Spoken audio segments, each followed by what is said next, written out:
Awesome. Okay, that's good. Yeah. All Great right, are you job. ready? I am ready. All right. Welcome, ladies and gentlemen, to a special episode of Point Counterpoint. Today, I've brought on a special guest, Dr. Lunide Louis, and I'll let you introduce yourself. Yeah. Thank you for having me on, Chris.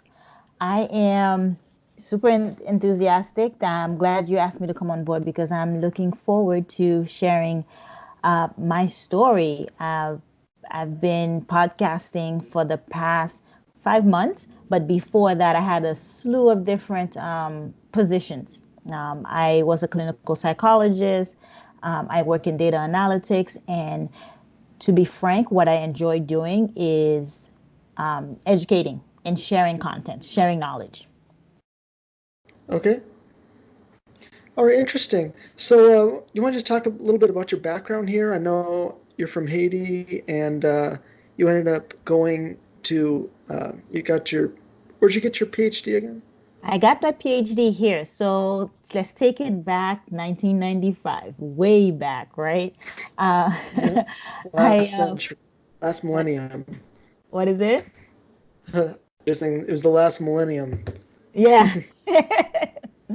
Yeah, it was a while back. 1995, I came into this country in March, and Chris, it was bitter cold. We got greeted with a wind that was so chilly, it made my socks shiver. Hmm. We came from the tropical island Haiti, so it's humid, it's hot there.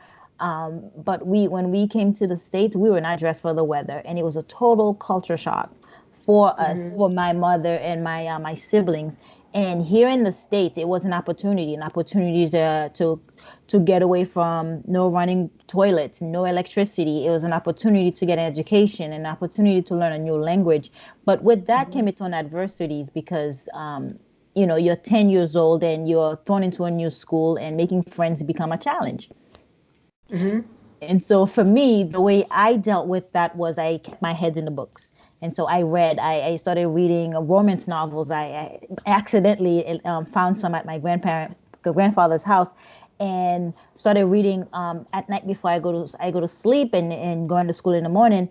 And one day my grandfather called the house just to trick us, and he was like, "Hello, may I please speak to Jean Baptiste?" And I was like, "Sorry, Jean Baptiste is not here." He was dumbfounded. He was like, "Do I have the wrong number?" Because he didn't think that we would pick up English as quickly as we did. And so, Hmm. fast forwarding over, education has been a key component for me, and reading tons of book. And so, what I've done right now is I'm able to connect with a lot of entrepreneurs. And due to that fact, I get to learn from their habits, learn from what they're doing that makes them successful because success leaves no clues, right? I mean, success leaves Hmm. clues, success leaves a trail. And so, a lot of entrepreneurs or their morning routine, their habits that contribute to their success, I'm able to learn and able to share that with a wider population or wider audience. Okay. And so that's how you start getting into this idea of this 6 step morning routine. Yeah, yeah, because they were tried and true. So I found out a lot of people say, they don't have time in the morning. They don't have time for themselves. And so I ask, if you don't have 10 minutes for yourself, then you don't have a life. If you think about it, right, Chris? Because you're Hmm. Hmm. so busy in the hustle and bustle where you cannot find 10 minutes to quiet the mind. And I'm going to walk you through the acronym. It's called a HIT savers, is what I have compiled from my research that I've been doing. And as a psychologist that Hmm. I've seen in my field. But how do you spend the first 10 minutes of your day? I mean, as I know, as a psychologist and other doctors have confirmed that what you do in the first 8 minutes of the morning Hmm. sets the tone for the rest of the day. It Hmm. determines your behavior, your habits for the rest of the day. And a great example is if you get up first thing in the morning and you want to check the news feed, you want to check your social media feed, seeing how many people like you, like getting that feedback from other people. That is creating a habit unconsciously. Like you don't even know you're doing so because throughout the day, you'll realize there's a need to check social media more frequently. Yeah.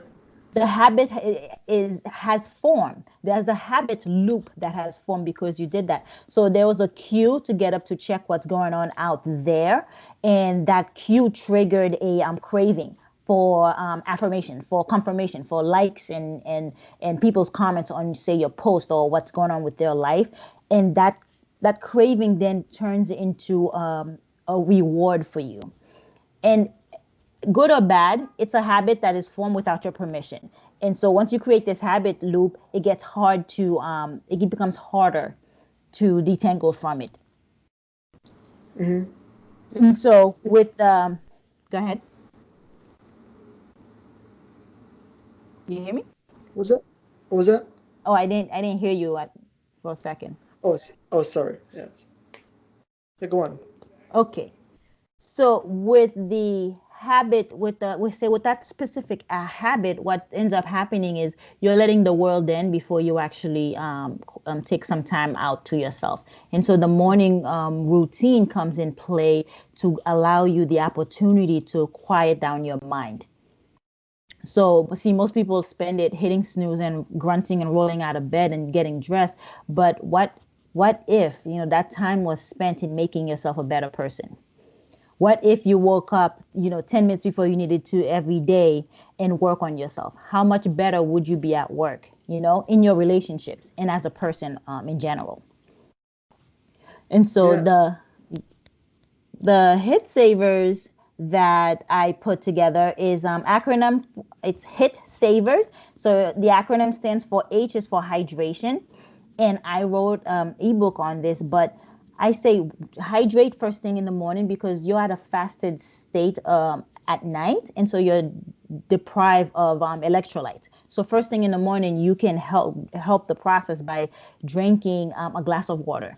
And it's not hard to do. Simply placing a glass of water on your nightstand the night before will help rehydrate in the morning, but it also helps with morning fog. Have you gotten up with morning fog before?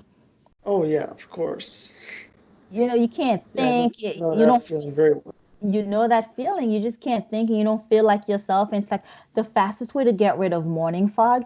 These steps that I'm going to give you. It's actually 9 actionable items done in 9 minutes. They will help with that morning fog. It's a mindset shift that takes place in under 10 minutes. So the first one is drinking water to help alleviate the morning brain fog. And the other one is for I in the hit is I am profoundly grateful for. Here, Chris, you have an opportunity, and I tell my listeners, you have an opportunity to write the things that you are grateful for today. Because if you have a grateful attitude, it will breed more things for you to be thankful for throughout the day. It's magic how Hmm. that works. Kind of like that habit we were talking about, the cue and the reward. If you open up social media, then you kind of have a need to keep looking. It's Hmm. the it's the same notion here. If you're grateful in the morning, you wake up, you say, I'm grateful for my family. I'm grateful for teachers and parents. I'm grateful for my siblings. I'm grateful for education, whatever it may be Hmm. that you are thankful for. It will give you more blessings, almost like more things you'll find more things throughout your day to be thankful for. And this Yeah. attitude will shift it'll start shifting your day to a more positive for more Yeah. positive outcome. And my favorite is T, where I say, time's up, make your bed. Time's up, get your butt out of bed and make it. And I say that because a made up bed is a made up mind. Hmm. Because this is your first where you practice your first willpower. You've accomplished your first task by making the bed. It takes discipline. If you do it on a daily basis, it becomes part of your routine. And it gives you a Yeah. sense of organization, right? Hmm. Oh, yeah, for sure. Yeah, then your room's organized. And if you had a terrible day, say things didn't work out, you'd come home to a made bed and you could just breathe. It's relaxing Yep. already just to see that. Yep. So I urge, Yeah, because time's up, make your bed. Yeah, because that way, when you come home and you walk into your room, even if you just had the most terrible day possible, at least your bed is made and there's something good to look at. Absolutely. It's a clean mind. It's also like clean environment is also a clear mind. You can like lay down on it like the cartoons and just flop into bed because it was such a long day. But at least you'll have a clean bed where you don't have like shoes or anything under there. You know what I mean? Yeah. And so and now we're getting into the savers portion. S is for silence. Imagine if you were to be quiet, be silent intentionally in the morning.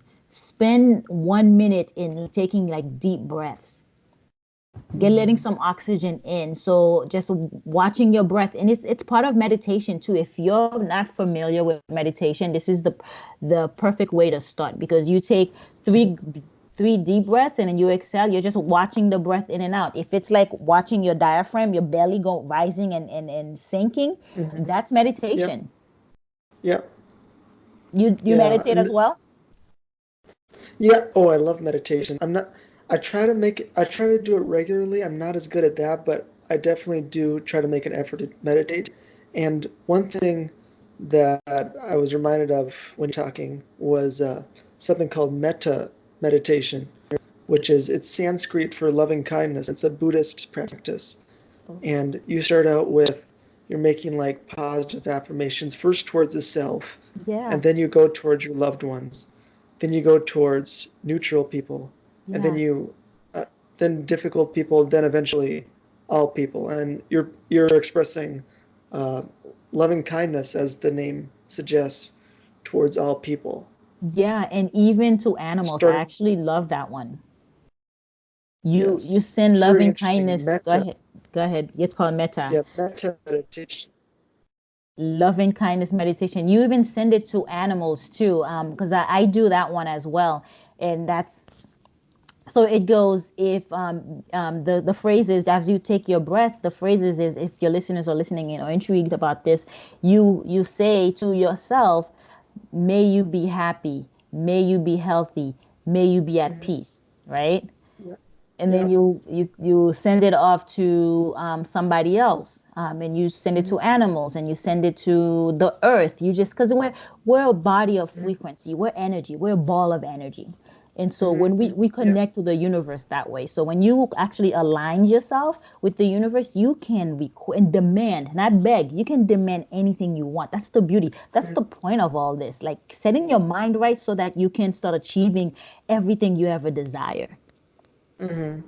How Oh, exciting! oh yeah, of course. Yeah. How exciting is that?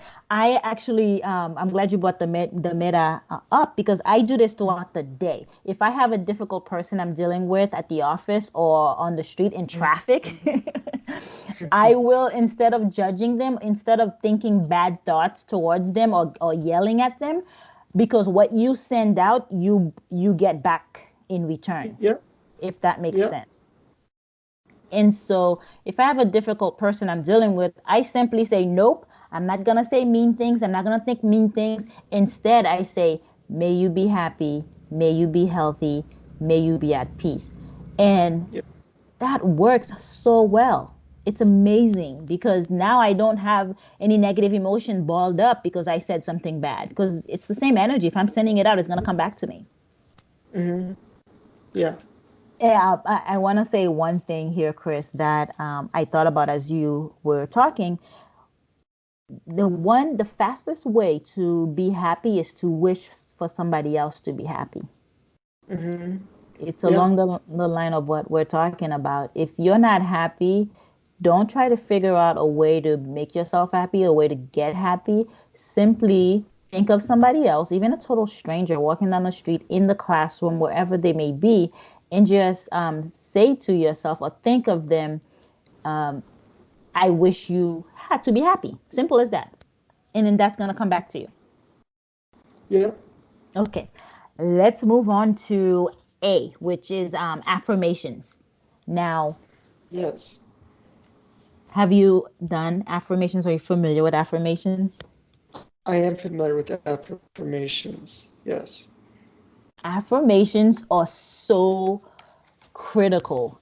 Let me share a little secret with you. Dr. Amen says that we have over 60,000 thoughts a day. Mm-hmm. That's a lot. And 90% of those thoughts are negative, or they're the same thoughts from yesterday.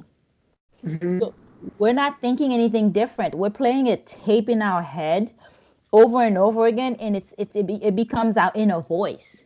It becomes how what Mm-hmm. we say to ourselves, and because what we think we become. If we Yeah. think I'm not competent, I'm not enough, I'm not worthy, well, Mm-hmm. we self-sabotage to make that a reality. That's just the way things work. Mm-hmm. And it's kind of scary. So, with affirmation in the savers portion, is reframing the mind. Start changing the language that goes on in your head. Start changing what you say to yourself. I like to put it this way. I like to say to myself, particularly, I like to talk to myself as if I'm talking to a lover, you know, as if I'm talking to a loved one, right? Because we're so sweet Yeah. towards them. We say kind things. We tell them, good job. Thank you for taking that out. Thank you for helping me around the house. Thank you for being supportive. What was that? But without, huh? Go ahead. Can you hear me? Hmm. Oh, there. Okay, the connection's back. Okay. All right. So, So which, where were you? You how talk far to do I yourself go like a back? Yeah, love. I talk to myself as if I am talking to a lover. And I say, I say thank you to myself. I say thank you um, for doing a great job. Thank you for your efforts, because we do that to other people. We're so kind to other people, but not towards ourselves. Isn't that Mm-hmm. crazy? Oh yeah. It's insane. The Mm-hmm. way we love others but cannot show the same love towards ourselves, but ourselves is the one we spend all our time with. I guess we're taking it for granted, right? Mm-hmm. So Yeah.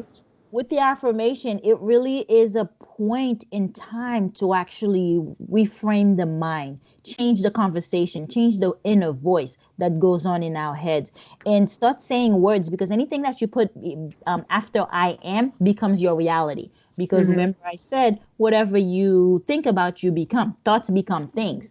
Napoleon Hill says it, like whatever you focus on, it will grow. Whatever you put your energy in, and wherever energy grows, it will flow, it will grow, type of thing. And Mm-hmm. so, affirmations here is just spending 60 seconds and saying, thank you for understanding, thank you for wisdom. I am anointed, I am capable, I am lovable, I am worthy, I am a good friend, I am a good daughter, I am a good son.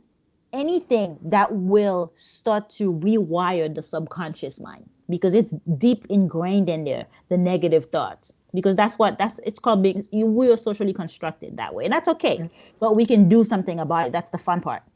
Mm-hmm. Yeah. I find all positive change just comes from starting with yourself. And so Absolutely. you build up Abs- yourself with affirmations, build yourself up, and then you realize your strengths, and then go after that. and it becomes a domino effect, because if you change, everything around you will change. Mm-hmm. Amazing how that works. Self If love. you self-love, yeah, self affirmations and Yeah. declaring who you are. I like that input. Yeah, well put, well said. So that's affirmations.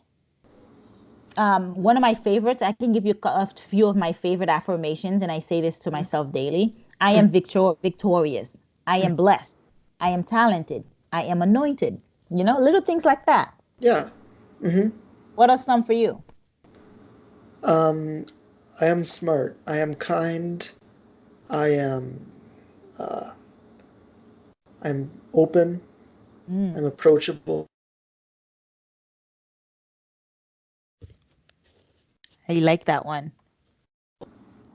I like that one. I'm open. I'm approachable. I like that one. Yeah. Okay, so let's move on to V. We're almost there. We're now savers, right? So V is for, I call it visioneering. Mm-hmm. It's a form of visualization, and you might have heard visualization, and our listeners might have heard of visualization, and getting a vision board and putting our goals up, and picturing it as if we already have it and receive them. All that is great, but it Mm-hmm. missed one thing. One thing it's missing is the emotion to go with it. Because remember, I told you we are a ball of energy, we are Mm-hmm. Yeah. frequencies, and we need to be aligned in the emotional level with what we desire. It's at a Mm-hmm. frequency that we need to get the same level at so that we can attract it and it become ours. And the fastest way to do that is to attach an emotion to that goal. And that's why visioneering is different than just visualization. And let me walk you through this real quick, Chris. Is that okay? Yes. Okay. So when your brain activity slows down to between 7 and 14 hertz, you are said to be in an alpha state. And an Mm-hmm. alpha state is considered a relaxed state of mind, Yep. which allows you to be more receptive, more open, more creative, and less critical.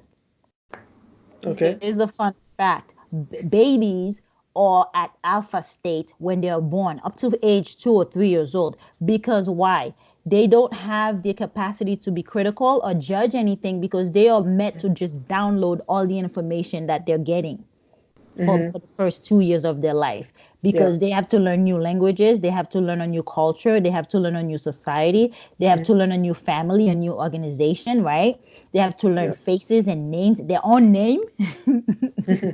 Fr- And so they're not allowed to think. They're Because just from an allowed to download data. because from an evolutionary perspective, they really can't afford to be critical of anything. They No. can't question stuff. They have to just accept what's given to them. Absolutely, because that's how they learn. Mm-hmm. That's how they will learn. And there's the problematic, let me tie it all together, is we learn some bad stuff during that primal years too, right? Mm-hmm. Those Yeah. some negative things. We hear no over 1,000 times in a week as a child. Don't do this, don't do that. So that's negativity. And so it's important that it works to download, because they say that neurologist says that kids live in the subconscious of their parents or their caretakers. So if their parents are fearful, they too will be fearful. If their parents are anxious, they too will be anxious, because they're living in their subconscious. They're just following and listening and learning from this one person. So they're learning all behaviors. That's how we become where we are with the 60,000 thoughts that 90% are negative. Does that does that tie it all together? I keep losing you. Hello, Chris?